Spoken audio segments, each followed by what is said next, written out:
हमने तुझे अपना समझ, हमने तुझे अपना समझ चीर दिल दिखला दिया।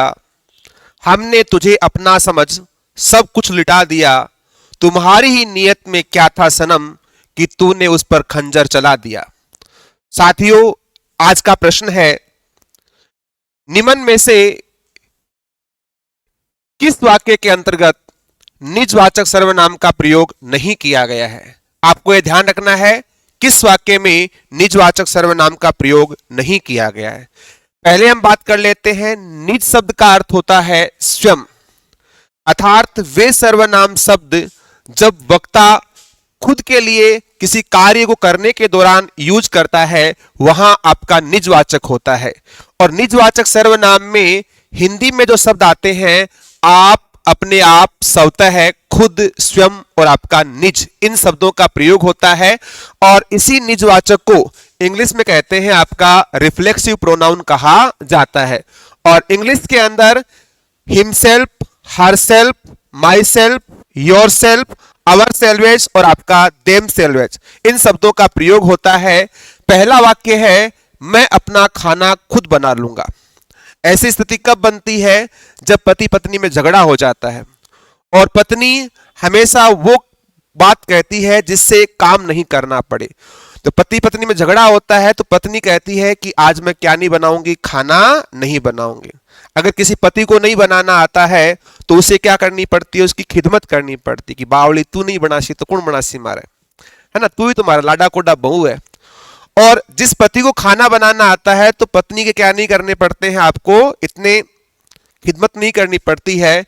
वो कहता है कि मैं अपना खाना खुद बना लूंगा।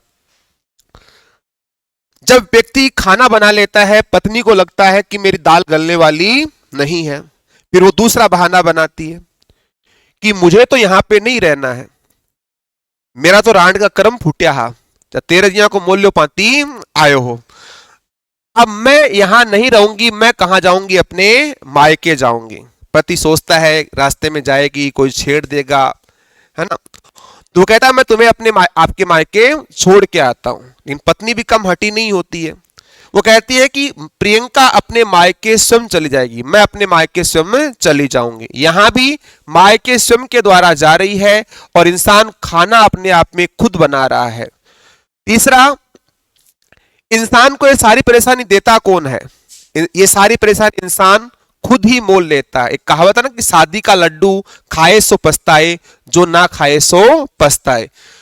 और वह अपने आप में बहुत होशियार समझता है, तो ये अपने आप को ही समझ रहा है। यहां भी क्या है आपका निजवाचक। तो ऊपर वाले तीनों वाक्य हैं, इसके अंदर किस सर्वनाम का प्रयोग किया गया है? आपका निजवाचक सर्वनाम का।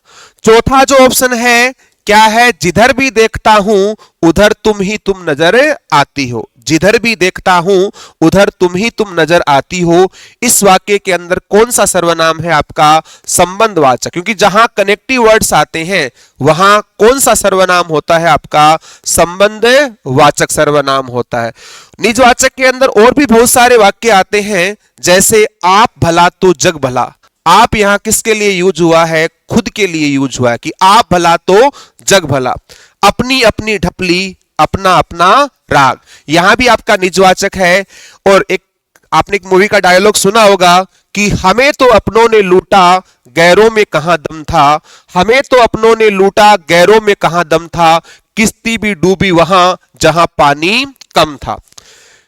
हम अपने आप को भूल गए, तो यहां भी किसकी बात की जा रही है? अपने आप को भुलाने की बात की जा रही है। मैंने खुद से प्यार किया, यहां भी खुद की बात की जा रही है। और एक कि हमें तो जो भी मिला अपने लिए मिला, कोई अपना ना मिला। इन सभी वाक्यों के अंतर्गत आपका निजवाचक सर्वनाम है, तो यहां आंसर हो जाएगा आपका डी।